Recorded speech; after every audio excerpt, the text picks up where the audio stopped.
Hello students. आज हम BSc second year organic chemistry के सेकेंड यूनिट फिनॉल्स की नेम रिएक्शंस के बारे में हम डिस्कस करेंगे। पहले हम अल्कोहल्स और फिनॉल्स में क्या डिफरेंस होता है वो पार्ट डिस्कस कर चुके हैं।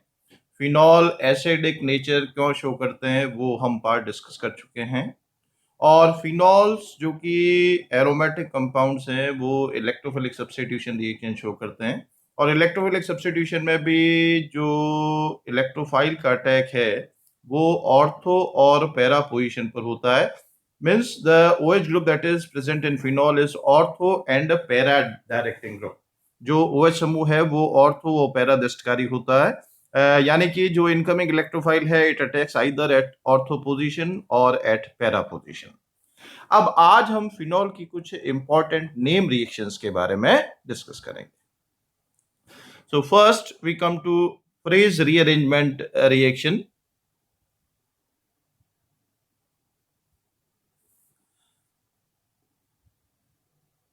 Now in this reaction phenols they have acidic hydrogen।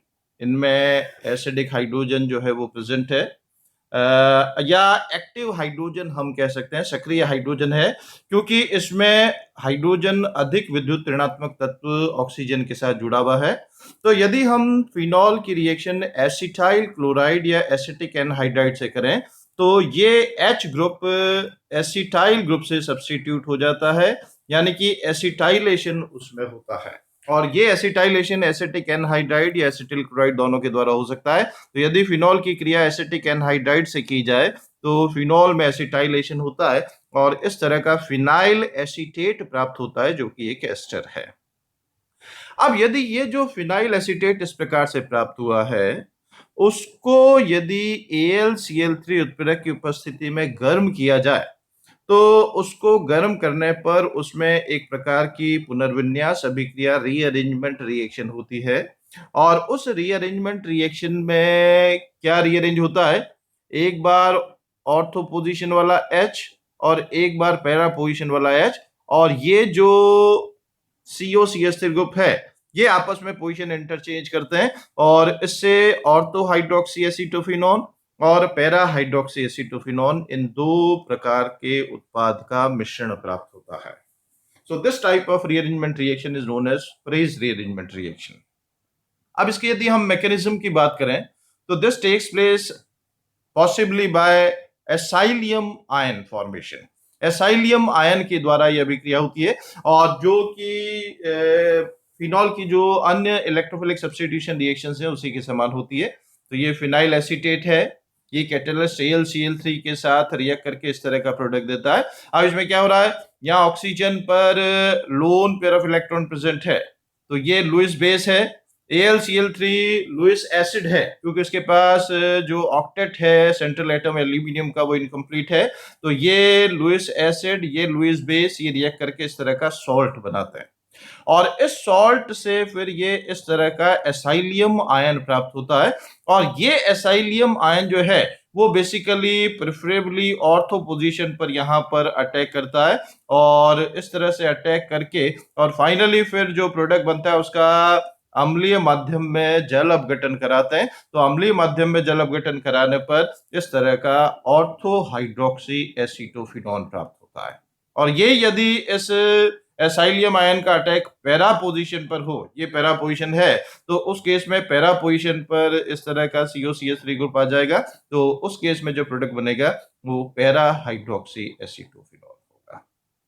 तो ये फ्राइज रीअरेंजमेंट रिएक्शन है जो कि फिनाइल एसीटेट को जब AlCl3 कैटलिस्ट की प्रेजेंस में गर्म करते हैं तो होती है। और इस रिएक्शन में एसाइलियम आयन जो है वो रिएक्टिव स्पीसी के फॉर्म में involve. Next is Getterman synthesis reaction. This is used to introduce aldehydic group in phenol ring. Phenol वलय में एल्डिहाइड समूह का समावेशन करना हो तो उसके लिए गेटरमान सिंथेसिस रिएक्शन काम में लेते हैं। For this purpose phenol is treated with mixture of HCl and HCN in presence of AlCl3 catalyst Lewis अम्ल उत्प्रेरक AlCl3 की उपस्थिति में यदि फिनॉल की क्रिया HCl और HCN के साथ की जाती है तो इस तरह का एक एल्डिमीन प्राप्त होता है। ये एल्डिमीन समूह है CH डबल बॉन्ड NH, तो इस तरह का एल्डिमीन प्राप्त होता है। और इस एल्डिमीन का जब जल अपघटन किया जाता है तो जल अपघटन करने पर क्या होगा, इस तरह से जल अपघटन होगा। तो ये CH डबल बॉन्ड NHCHO में कन्वर्ट हो जाएगा और बेंजल्डिहाइड प्राप्त होता है और इस प्रोसेस में साथ में अमोनिया एलिमिनेट होगी और ये जो प्रोडक्ट है this is para hydroxy benzaldehyde. तो ये रिएक्शन गेटमान सिंथेसिस के नाम से जानी जाती है। एक रिएक्शन और है जिससे कि हम फिनॉल रिंग में एल्डिहाइड समूह का समावेशन कर सकते हैं, उसको हम रेमर-टिमान्स रिएक्शन के फॉर्म में अभी आगे नेक्स्ट रिएक्शन में डिस्कस करेंगे। अब इसका यदि हम मैकेनिज्म की बात करें तो पहले HCl और HCN इस तरह से क्रिया करेंगे। इसमें नाइट्रोजन की इलेक्ट्रोनेगेटिविटी ज्यादा है, पाई इलेक्ट्रॉन यहाँ शिफ्ट होंगे। HCl में H प्लस डेल्टा और Cl माइनस डेल्टा। तो C के साथ क्योंकि पॉजिटिव चार्ज है इस पर नेगेटिव पार्ट Cl अटैच हो जाएगा और N के साथ H अटैच हो जाएगा और ये जो ट्रिपल बॉन्ड है ये डबल बॉन्ड में कन्वर्ट हो जाएगा। अब ये AlCl3 के साथ रिएक्ट करेगा और AlCl3 के साथ रिएक्ट करके CH double bond NH with positive charge on carbon, AlCl4 minus ion इसमें से एलिमिनेट हो जाएगा और इस तरह का कार्बोनियम आयन की तरह से इलेक्ट्रोफाइल जनरेट होगा और ये जनरेटेड इलेक्ट्रोफाइल जो है वो प्रेफरेबली यहाँ पर पैरा पोजीशन पर इलेक्ट्रोफाइल के फॉर्म में अटैक करता है और फिर फाइनली इसको हम हाइड्रोलाइज करके और पैरा हाइड्रोक्सी बेंजल्डिहाइड में कन्वर्ट कर देते हैं। तो ये जो रिएक्शन है this is known as Gattermann synthesis. Now next is Claisen rearrangement reaction या क्लेजन पुनर्विन्यास अभिक्रिया। इस अभिक्रिया में जब एलिल एरिल ईथर को गर्म किया जाता है, एलिल समूह क्या है CH2 double bond CH CH2, this is allyl group, और एराइल ग्रुप क्या है, दिस इज एराइल ग्रुप। तो ये एलाइल और एराइल ग्रुप यदि ईथर लिंकेज से जुड़े हुए हो तो ये एलिल एरिल ईथर, तो ये एरिल समूह और ये एलिल समूह जुड़े हुए हैं, तो this is allyl aryl ether. इसको हम गर्म करते हैं 200 डिग्री ताप पर, तो 200 डिग्री ताप पर गर्म करने पर इसमें रीअरेंजमेंट होता है और रीअरेंजमेंट होने के बाद इसमें फिनॉल रिंग में पैरा ऑर्थो पोजीशन पर एलाइल ग्रुप आ जाता है, तो this is ortho allyl phenol जो है वो उत्पाद के रूप में प्राप्त होता है। तो ये जो अभिक्रिया है जिसमें एलाइल एराइल ईथर को गर्म करने पर एलाइल फिनॉल प्राप्त होता है पुनर्विन्यास के द्वारा, इसको हम क्लेजन रीअरेंजमेंट के नाम से जानते हैं। अब यदि इसमें ऑर्थो पोजीशन ऑलरेडी ऑक्यूपाइड है तो उस केस में जो एलाइल ग्रुप का सब्स्टिट्यूशन होगा वो कहां पर होगा, पैरा पोजीशन पर होगा। यदि ऑर्थो पोजीशन ऑक्यूपाइड नहीं है तो एलाइल ग्रुप ऑर्थो पोजीशन पर आएगा, और यदि ऑलरेडी ऑर्थो पोजीशन ऑक्यूपाइड है किसी सब्स्टिट्यूएंट से प्रतिस्थापी से तो उस केस में जो एलाइल ग्रुप आएगा वो पैरा पोजीशन पर आएगा। अब इसमें यदि हम मैकेनिज्म की बात करें तो इसमें एक प्रकार का एक साइक्लिक इंटरमीडिएट टाइप बनता है जिसमें बॉन्ड शिफ्टिंग होता है और हाफ बॉन्डेड स्टेज के फॉर्म में इसमें जो है एटम्स एक दूसरे से अटैच्ड होते हैं। तो ये है एलाइल फिनाइल या एलाइल एराइल ईथर, और इसमें इस तरह से इलेक्ट्रॉनिक शिफ्टिंग, यहाँ पर ये वाला इलेक्ट्रॉन यहाँ शिफ्ट हो रहा है, ये वाला इलेक्ट्रॉन पेयर यहाँ शिफ्ट हो रहे हैं, ये वाला इलेक्ट्रॉन पेयर यहाँ शिफ्ट हो रहे हैं, और इस तरह से पार्शियल बॉन्ड, यहाँ पर भी ये भी पार्शियल बॉन्ड है, ये भी पार्शियल बॉन्ड है, ये भी पार्शियल बॉन्ड है, ये भी पार्शियल बॉन्ड है, ये भी पार्शियल बॉन्ड है। तो पार्शियल बॉन्ड के द्वारा इस प्रकार का एक साइक्लिक इंटरमीडिएट बनता है और फिर फाइनली इस तरह से ऑर्थो पोजीशन पर ये जो एलाइल ग्रुप है वो सब्स्टिट्यूट होता है। अब इसके बाद क्या होता है, ये जो प्राप्त उत्पाद है ये अस्थायी होता है, दिस इज अनस्टेबल, और इसमें कीटो इनॉल चलावयवता होती है, कीटो इनॉल टॉटोमरिज्म। चलावी होता है टॉटोमेरिज्म में क्या होता है? Shifting of hydrogen from one polyvalent to other polyvalent atom takes place. Hydrogen का एक बहुसंयोजी परमाणु से दूसरे बहुसंयोजी परमाणु पर स्थानांतरण होता है। तो ये जो हाइड्रोजन जो इस कार्बन से जुड़ा हुआ है वो कार्बन से हट करके और इस ऑक्सीजन पर आ जाता है। और जब भी हाइड्रोजन का शिफ्टिंग होता है तो उसमें डबल बॉन्ड भी पोजीशन अपनी चेंज करते हैं। तो जो डबल बॉन्ड यहां पर था इस जगह, वो डबल बॉन्ड अब यहां पर आ जाता है। तो इस तरह से इसमें कीटो इनॉल चलाव्यता होती है और इस कीटो इनॉल चलाव्यता के द्वारा ये जो ऑर्थो एलाइल फिनॉल है वो उत्पाद के रूप में प्राप्त। Next is Houben Hoesch reaction. ये जो होबेन-हॉश रिएक्शन है बेसिकली ये it is extension of Gattermann synthesis. Gattermann संश्लेषण का ही एक विस्तार है जो कि पॉलीहाइड्रोक्सी फिनॉल दर्शाते हैं। पॉलीहाइड्रोक्सी फिनॉल का मतलब क्या है? जिसमें कि एक से अधिक OH समूह जुड़े हुए हों। जैसे कि ये यौगिक है, इसमें 1, 2 और 3 OH ग्रुप है, ट्राई हाइड्रोक्सी कंपाउंड है। तो इसमें जब हम इसको मिथाइल साइनाइड हाइड्रोजन क्लोराइड के साथ AlCl3 कैटलिस्ट की प्रेजेंस में ट्रीट करते हैं और AlCl3 कैटलिस्ट की प्रेजेंस में ट्रीट करने के बाद जो उत्पाद बनता है उस उत्पाद को अम्लीय माध्यम में जल अपघटन करते हैं। तो जिस तरह से गेटरमान सिंथेसिस में कार्बोनाइल ग्रुप का इंट्रोडक्शन होता है उसी तरह से इसमें भी कार्बोनाइल ग्रुप का इंट्रोडक्शन होता है और इस तरह से COCH3 ग्रुप इंट्रोड्यूस हो जाता है इसमें। तो ये बिल्कुल गेटरमान संश्लेषण की तरह से यह अभिक्रिया है और इसका मैकेनिज्म भी बिल्कुल गेटरमान संश्लेषण से ही मिलता जुलता है। जैसे ये CH3CN मेथिल साइनाइड और हाइड्रोजन क्लोराइड, इसमें जैसे बताया था इसमें पाई इलेक्ट्रॉन जो है वो नाइट्रोजन की तरफ शिफ्ट होंगे क्योंकि इलेक्ट्रोनेगेटिविटी नाइट्रोजन की ज्यादा है।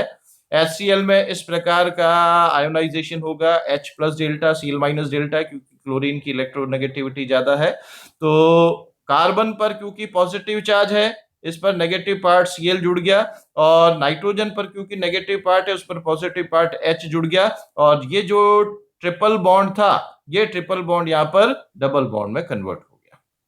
तो इस तरह का ये उत्पाद प्राप्त हो जाता है और ये फिर AlCl3 के साथ रिएक्ट करके और इस तरह का ये इलेक्ट्रोफाइल जनरेट कर रहा है और ये इलेक्ट्रोफाइल फिर यहाँ पर ऑर्थो पोजीशन पर अटैक करता है और ऑर्थो पोजीशन पर अटैक करने के बाद इस तरह का प्रोडक्ट बनता है और इस प्रोडक्ट को फिर हाइड्रोलाइज करते हैं। तो जैसे गेटरमान सिंथेसिस में रिएक्शन होती है उसी तरह की रिएक्शन यहाँ पर भी होती है और ये कार्बोनाइल ग्रुप इसमें इंट्रोड्यूस हो जाता है। तो ये बिल्कुल गेटरमान संश्लेषण की तरह से यह अभिक्रिया है, उसी तरह का सेम मैकेनिज्म भी इसमें इन्वॉल्व है। वही उसी तरह का इलेक्ट्रोफाइल अटैक करके और सब्स्टिट्यूशन प्रोडक्ट देता है और वो फिर जल अपघटन के द्वारा finally carbonyl group substituted phenol में कन्वर्ट होता है। Next is Lederer Manasse reaction. इस लेडरर-मानुसे रिएक्शन से एक इंपॉर्टेंट बेकेलाइट पॉलीमर प्राप्त होता है जिसको हम कई जगह काम में लेते हैं और इसका नाम हमने कई जगह सुना है। अब ये लेडरर-मानुसे अभिक्रिया क्या है? जब हम फिनॉल की क्रिया किसी एलिफेटिक और एरोमेटिक एल्डिहाइड के साथ करते हैं तो उसमें ऑर्थो और पैरा पोजीशन पर कंडेंसेशन होता है और उससे एक क्रॉस लिंक्ड पॉलीमर या तिर्यक बंध युक्त बहुलक टाइप का उत्पाद बनता है और इस अभिक्रिया को हम लेडरर-मानुसे अभिक्रिया कहते हैं। और ये लेडरर-मानुसे अभिक्रिया एसिड कैटलिस्ट की प्रेजेंस में भी हो सकती है, बेस कैटलिस्ट की प्रेजेंस में भी हो सकती है। थोड़ा सा मैकेनिज्म पार्ट जो है उसका डिफरेंट होता है। तो इसमें क्या है? फिनॉल की क्रिया जब हम एलिफेटिक एल्डिहाइड जैसे फॉर्मल्डिहाइड HCHO के साथ करें और NaOH क्षार की उपस्थिति में करें तो ऑर्थो हाइड्रोक्सी बेंजाइल एल्कोहल और para hydroxy benzyl alcohol, benzyl alcohol होता है C6H5CH2OH और उसमें बेंजाइल अल्कोहल में ऑर्थो और पैरा पर एक एक बार OH जुड़ा हुआ है। तो ये है ऑर्थो हाइड्रोक्सी बेंजाइल अल्कोहल और ये है पैरा हाइड्रोक्सी बेंजाइल अल्कोहल। अब ये ऑर्थो और पैरा हाइड्रोक्सी बेंजाइल अल्कोहल किस तरह से बनते हैं, उसका मैकेनिज्म क्या है? पहले हम लेते हैं एसिड कैटलाइज्ड रिएक्शन। अम्ल उत्प्रेरित अभिक्रिया में किस तरह से क्रियाविधि होती है? ये फॉर्मल्डिहाइड है, इसका हम अम्ल यानी कि H+ की उपस्थिति में क्रिया कर रहे हैं, तो पाई इलेक्ट्रॉन यहां से ऑक्सीजन की तरफ शिफ्ट हो जाते हैं, O के साथ H जुड़ जाता है और इस कार्बन पर पॉजिटिव चार्ज आता है, तो इस तरह का इलेक्ट्रोफाइल या इलेक्ट्रॉन से ही जनरेट होता है। और ये इलेक्ट्रोफाइल फिर फिनॉल रिंग में ऑर्थो पोजीशन पर यहां पर अटैक करके और फाइनली इस तरह का उत्पाद देता है जो कि ऑर्थो हाइड्रोक्सी बेंजाइल अल्कोहल है। तो अम्ल उत्प्रेरित अभिक्रिया में इस तरह से इलेक्ट्रॉन्स नहीं जनरेट होकर के और प्रेफरेबली ऑर्थो पोजीशन पर अटैक करके और ये उत्पाद देता है। अब बेस कैटलाइज्ड रिएक्शन या क्षार उत्प्रेरित अभिक्रिया में क्या होता है? क्षार उपस्थित है तो फिनॉल क्योंकि अम्लीय है तो अम्लीय होने के कारण ये क्षार से क्रिया करके लवण दे देगा। जैसे NaOH की उपस्थिति में क्रिया कर रहे हैं तो NaOH की उपस्थिति में क्रिया करके इस तरह का लवण दे देगा और ये लवण जो है सोडियम फिनॉक्साइड जो है वो फिनॉक्साइड आयन जनरेट करेगा। तो फिनॉक्साइड आयन में फिर फॉर्मल्डिहाइड इस तरह से यहाँ पर फिनॉक्साइड आयन में ऑक्सीजन का जो नेगेटिव चार्ज इलेक्ट्रॉन पेयर है यहाँ शिफ्ट होगा, ये पाई इलेक्ट्रॉन यहाँ पर शिफ्ट होकर के और इस तरह से ये इंटरमीडिएट देते हैं और फिर इस इंटरमीडिएट में इलेक्ट्रॉन शिफ्टिंग होकर के इस तरह का फाइनली ये जो ऑर्थो हाइड्रोक्सी बेंजाइल अल्कोहल है उसका फिनॉक्साइड आयन के फॉर्म में कन्वर्ट हो रहा है। ये किसी भी सोर्स से प्रोटॉन ग्रहण करके ऑर्थो हाइड्रोक्सी बेंजाइल अल्कोहल में कन्वर्ट हो जाएगा। अब यदि फॉर्मल्डिहाइड इसमें अधिक मात्रा में ली जाए तो फॉर्मल्डिहाइड को अधिक मात्रा में लेने पर आगे फिर रिएक्शन होती है और फाइनली इसमें इस प्रकार का तिर्यक बंध युक्त क्रॉस लिंक्ड पॉलीमर बनता है। कई सारी यूनिट्स आपस में एक दूसरे के साथ लिंक होती है, क्रॉस लिंकिंग होता है और ये जो बहुलक है ये बेकेलाइट के नाम से जाना जाता है जो कि फिनॉल और फॉर्मल्डिहाइड के आधिक्य में रिएक्शन करने पर बनता है और ये एक थर्मोसेटिंग पॉलीमर है जो कि कई इलेक्ट्रिक इक्विपमेंट्स और कई और जगह काम में लिया जाता है। Next is Reimer Tiemann reaction. Reimer Tiemann अभिक्रिया ये भी फिनॉल की एक इंपॉर्टेंट रिएक्शन है। ये राइमर-टिमांस अभिक्रिया फिनॉल वलय में एल्डिहाइड समूह के समावेशन के लिए भी काम में आ सकती है और कार्बोक्सिलिक अम्ल समूह के समावेशन में भी काम में आ सकती है। एक एल्डिहाइड समूह के समावेशन का तरीका तो हमने अभी पहले डिस्कस किया था गेटमान सिंथेसिस के नाम से रिएक्शन में। दूसरी है राइमर-टिमांस रिएक्शन। जब फिनॉल को क्षारीय विलयन में क्लोरोफॉर्म के साथ गर्म किया जाता है, क्लोरोफॉर्म और क्षार के साथ हम फिनॉल की अभिक्रिया करते हैं तो उसमें ऑर्थो पोजीशन पर और पैरा पोजीशन पर CHO ग्रुप इंट्रोड्यूस हो जाता है। ऑर्थो हाइड्रोक्सी बेंजाइल अल्कोहल और पैरा हाइड्रोक्सी बेंजाइल अल्कोहल का मिश्रण इसमें प्राप्त होता है। अब इसकी क्रियाविधि क्या है, मैकेनिज्म किस तरह से रिएक्शन होती है? क्लोरोफॉर्म CHCl3, इस क्लोरोफॉर्म में से क्षार जो है एल्कली KOH जो है वो प्रोटॉन को ग्रहण कर लेगा इस क्लोरोफॉर्म के और ये try chloro Maithil carbon ion generate करेगा। ये ट्राइक्लोरोमेथिल कार्बन आयन अस्थायी होता है, इसमें से क्लोराइड आयन निकल करके और इस तरह का डाई क्लोरोकार्बीन इंटरमीडिएट प्राप्त होता है। ये डाइक्लोरोकार्बीन जो है एक इलेक्ट्रोफाइल है, इलेक्ट्रॉन स्नेही है। क्यों? क्योंकि इसमें जो सेंट्रल एटम कार्बन है उसका ऑक्टेट इनकम्प्लीट है, अष्टक अपूर्ण है। तो अष्टक अपूर्ण होने के कारण इसकी प्रवृत्ति क्या होगी? इलेक्ट्रॉन को ग्रहण करने की होगी। ये इलेक्ट्रॉन डेफिशिएंट की श्रेणी में आता है। तो ये जो डाइक्लोरोकार्बीन जो इलेक्ट्रोफाइल के फॉर्म में प्राप्त हो रहा है ये फिर फिनॉल वलय में ऑर्थो पोजीशन पर अटैक करेगा। पहले फिनॉल जो है क्षार के साथ क्रिया करके फिनॉक्साइड आयन के फॉर्म में कन्वर्ट हो जाएगा और उस फिनॉक्साइड आयन में ये डाइक्लोरोकार्बीन इस ऑर्थो पोजीशन पर अटैक करके इस तरह की स्पीसी देगा। फिर इसमें इस तरह का इलेक्ट्रॉनिक शिफ्टिंग और हाइड्रोजन शिफ्टिंग होगा और ये स्पीसी जनरेट होगी। ये फिनॉक्साइड आयन किसी भी सोर्स से इवन वाटर से भी प्रोटॉन गेन करके और इस तरह से ऑर्थो हाइड्रोक्सी बेंजल्डिहाइड में कन्वर्ट हो जाएगा। अब इसमें यदि ऑर्थो पोजीशन ऑक्यूपाइड है, तो ऑर्थो पोजीशन ऑक्यूपाइड होने पर, जैसे ऑर्थो पोजीशन इस केस में ऑक्यूपाइड है, ऑलरेडी OCH से जुड़ा हुआ है, तो जब इसकी क्रिया हम क्लोरोफॉर्म और क्षार से कराएंगे तो इसमें जो रिएक्शन होगी वो पैरा पोजीशन पर होगी, और जो एल्डिहाइड ग्रुप का इंट्रोडक्शन होगा वो पैरा पोजीशन पर होगा। तो यदि ऑर्थो पोजीशन अनऑक्यूपाइड है, वेकेंट है, तो substitution occurs at ortho position, और यदि ऑर्थो पोजीशन ऑलरेडी किसी सब्स्टिट्यूएंट से ऑक्यूपाइड है फिनॉल में, तो उस केस में जो एल्डिहाइड समूह का समावेशन होता है वो पैरा पोजीशन पर होता है। तो ये कुछ इंपॉर्टेंट नेम रिएक्शंस है फिनॉल की और उनका मैकेनिज्म है। Thank you.